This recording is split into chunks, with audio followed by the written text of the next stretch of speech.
Assalamualaikum warahmatullahi wabarakatuh. Nama saya Firdanur Rahman dengan NPM 1950331 dari kelas A dengan prodi Pendidikan Bahasa Indonesia, Pendidikan Bahasa dan Sastra Indonesia. Kali ini saya akan mempresentasikan tentang orkestrasi puisi. Orkestrasi dalam KBBI adalah seni mengolah karya musik sehingga dapat dimainkan oleh orkes. Misalnya musik untuk piano dibawa untuk orkes. Orkestrasi puisi adalah bunyi musik dalam puisi. Pada dasarnya aspek orkestrasi merupakan salah satu unsur yang dapat dimanfaatkan untuk memperdalam arti, memperjelas tanggapan, memperdalam perasaan, dan merangsang tumbuhnya respon psikologis yang menimbulkan rasa dan suasana tertentu. Yang pertama ada bunyi dalam puisi. Bunyi dalam puisi menghasilkan rima dan ritma. Rima adalah pengulangan bunyi dalam puisi. Marjo Boltan menyebut rima sebagai phonetic form. Jika berpadu dengan ritma, bentuk fonetik, rima akan mencakup orkestrasi bunyi, simbol bunyi, kiasan suara, dan lambang rasa. Sedangkan ritma sangat berhubungan dengan bunyi dan juga berhubungan dengan pengulangan bunyi, kata, frasa, dan kalimat. Bunyi dalam puisi ini yaitu untuk menimbulkan bunyi musik, bunyi konsonan dan vokal, disusun begitu rupa sehingga menimbulkan bunyi yang merdu dan berirama seperti bunyi musik. Dari musik murni ini dapatlah mengalir perasaan, imaji-imaji dalam pikiran atau pengalaman-pengalaman jiwa pendengarnya.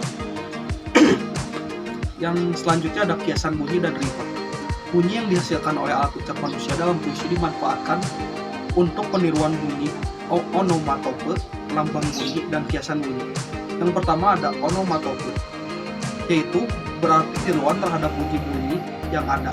Dalam puisi, peniru bunyi memberikan saran tentang suara sebenarnya. Di samping itu, onomatope dipilih penyair dengan harapan dapat memberikan warna, suasana tertentu yang diharapkan oleh penyair. Efek yang dihasilkan onomatope ini akan kuat terutama jika puisi tersebut diuraikan.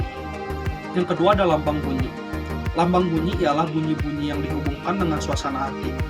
Bunyi yang melambangkan sesuatu ini disebut quasi-mobile. Suasana hati yang riang, senang, dilukiskan dengan bunyi vokal AI, UI, bunyi konsonan K, PTS, dan F, sedang diftong AI, AU, dan IA melambangkan suasana hati yang damai. Konsonan B, D, G, Z, V, W terasa berat, dan bunyi vokal A, O, dan U terasa berat dan rendah, melambangkan perasaan sedih, gundah, murung, dan sebagainya. Yang ketiga ada kiasan bunyi dan rima. Kiasan bunyi ini adalah suasana tertentu yang dikiaskan dengan bunyi-bunyi tertentu atau bunyi-bunyi yang mirip dengan bunyi tiruan. Jika dalam onomatope dan lambang bunyi, antara bunyi dan acuannya memiliki hubungan yang mengacu secara langsung pada kiasan bunyi, bunyi yang memiliki acuan langsung tersebut dikiaskan dengan bunyi lain.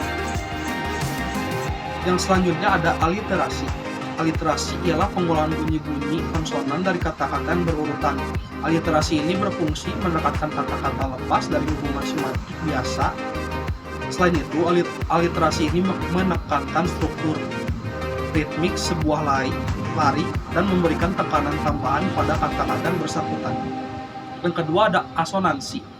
Asonansi ialah pengolahan bunyi vokal dalam kata. Asonansi bersama-sama dengan aliterasi sering dipergunakan dalam lambang bunyi dan digunakan untuk menimbulkan kesan dan bayangan tertentu selain untuk kepentingan orkestrasi dan memperlancar ucapan.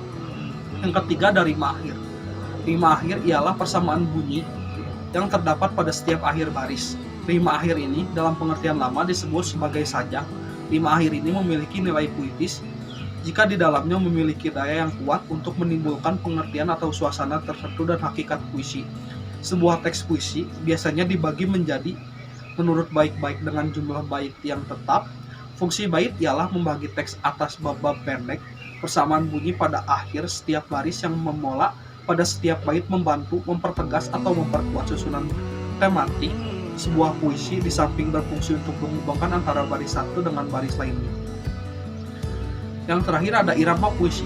Dalam puisi, selain masalah orkestrasi puisi, kiasan bunyi, dan rima, masalah lain yang tak kalah pentingnya dengan masalah-masalah yang telah dibicarakan sebelumnya, terutama yang menyangkut masalah bunyi, yaitu irama.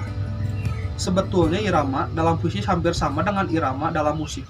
karena keduanya ditentukan oleh waktu dan tempo. Perbedaannya jika dalam musik ukuran tempo itu betul-betul bisa mandiri, dalam puisi ukuran tempo tergantung dari banyaknya bunyi suku, kata baik atau pada kata, frase maupun kalimat dalam setiap baris. Secara umum, irama sering disamakan dengan ritme Prancis. Kata tersebut berasal dari bahasa Yunani yang berarti gerakan air yang mengalir.